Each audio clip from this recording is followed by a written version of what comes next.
Readers for a long time. Hold your hats tight. Kind of. For a moment. Let go the dire moral and humanitarian consequences of Trump's wish that Lincoln should take away the freedom 4 million enslaved people in exchange for a temporary peace.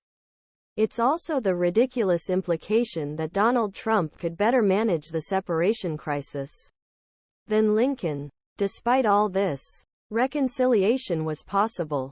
And in 1860 and 1861, many respected voices called for it. Some historians, whose numbers are small but still respectable, have made a similar claim over the years.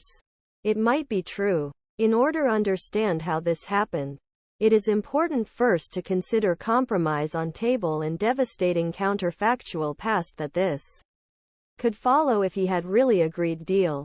Free and slave states made concessions about slavery even before existed in fact. They were the bargains of the devil.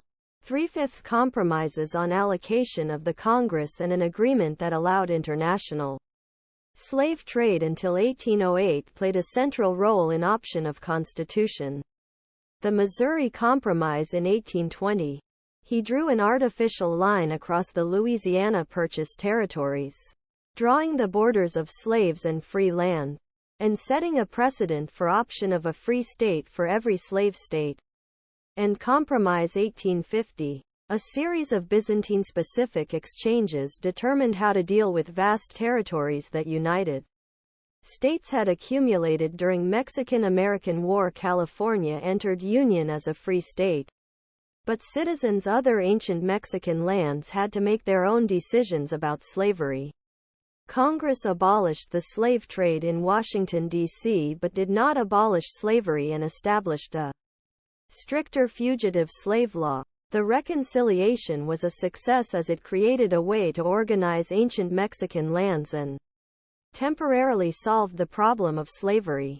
It was never defensible in long run, but Southerners and their Northern Democratic allies 1854 when Tay enacted Kansas Nebraska Act through Congress and allowed citizens of these two territories to decide. They blew up ground. They decided whether or not to allow slavery and thereby repeal the decades-old Missouri Compromise. To add insult to injury, pro-slavery forces mocked popular sovereignty by imposing widespread and violence to prevent the anti-slavery majority of Kansas from adopting a free state constitution. This was case when Abraham Lincoln became first Republican candidate in 1860 to hold presidency on a limited but controversial platform dedicated to stopping further spread of slavery in regions. Lincoln won election with close to 40% all votes cast, but achieved a superior majority 180 votes on Electoral Board.1860 by time A arrived. Northern voters were ready to draw a line in sand. But what line exactly? As South faced the threat of division, knees of many anti-slavery politicians who should have enjoyed victory shook. The day before the election, a prominent New England trader and politician begged Lincoln to reach a